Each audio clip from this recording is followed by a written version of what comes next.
O agro, setor que movimenta a economia brasileira, gerando renda, emprego e oportunidades para toda a população. Hora H do Agro, com Kellen Severo. Olha, o Parlamento Europeu aprovou uma nova lei ambiental para restaurar áreas terrestres e marítimas. Especialistas indicam que a área de agricultura do bloco poderá ser reduzida. Kellen Severo, nossa comentarista de agronegócio, fala sobre o tema com Eduardo Novas, ex-secretário do Ministério do Meio Ambiente. Acompanhe. O que significa na prática para o agro essa nova lei verde que prevê uma restauração de 20% do território europeu, é isto? É isso, exatamente. A lei foi incluído um dispositivo logo no final da aprovação dessa lei que determina que a lei passe por uma comissão de segurança alimentar antes de ser promulgada. Mas supondo que essa lei permaneça como está, ela será, depois de promulgada, enviada aos países membros da União Europeia, para que então, 2 anos depois, os países membros submetam à União Europeia os seus planos nacionais para cumprimento dessa meta de recuperação de 20% dos ecossistemas. Isso significa, na prática, a perda de área de agricultura, efetivamente. Eu posso dar um exemplo de um dos países europeus, que é a Dinamarca. A Dinamarca tem hoje uma área de aproximadamente 76% do seu território, que é área de cultivo.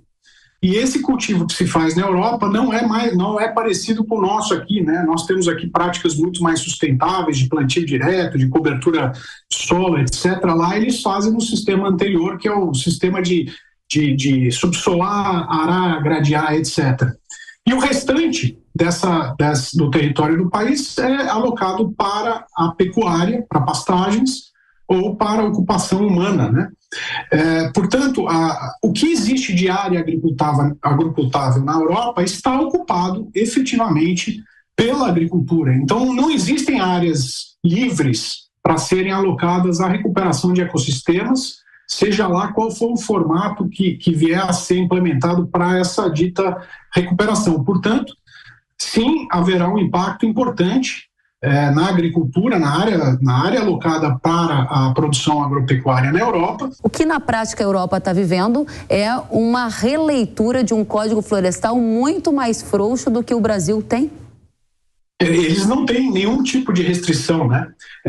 Só para fazer um resumo do que você disse, na média, para cada 1 metro quadrado de área privada alocada à produção agropecuária no Brasil, o agricultor é obrigado, por conta do Código Florestal, a alocar um outro metro quadrado para a preservação. Portanto, como você muito bem colocou, a parte positiva, o que tem de positivo nessa lei para aquilo que concerne o Brasil é que eles passarão a sentir um pouquinho das dores que nós sentimos aqui no Brasil e, portanto, deveremos ter mais apoio internamente na Europa para fazer frente a essas iniciativas, digamos assim, um pouco radicais que existem na Europa para fazer frente à emergência climática, à recuperação da biodiversidade e assim por diante. A minha dúvida eu acho que de muitos agricultores do Brasil, será que essa lei vai pegar na Europa? Em teoria, segundo o que foi aprovado, como eu disse, a lei agora passa por uma comissão de segurança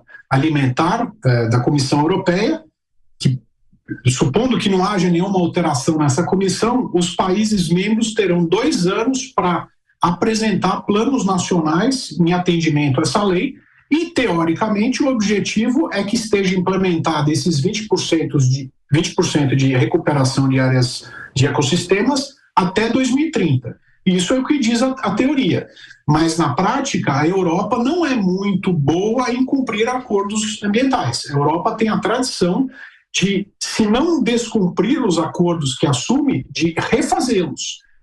Um bom exemplo disso é o próprio Protocolo de Quioto, que foi negociado a nível global e depois foi substituído pelo Acordo de Paris. Então foi feito um acordo climático global, os europeus e os americanos melaram esse acordo e construíram outro acordo no lugar. Então eu diria o seguinte, eu acho que no curto prazo a tendência é que a implementação dessa lei avance, mas conforme os custos e os benefícios, que são muito difíceis de serem mensurados pela população, pelo cidadão europeu, passem a acontecer, eu acredito que haverá muita resistência, porque o custo social e econômico para implementar essa lei será gigantesco. Então, eu acho que é muito provável que nos próximos anos, ao nos aproximarmos aí da virada da década, nós deveremos começar a ver uma volta a um modelo um pouco mais racional, um pouco mais calmo, um modelo que privilegie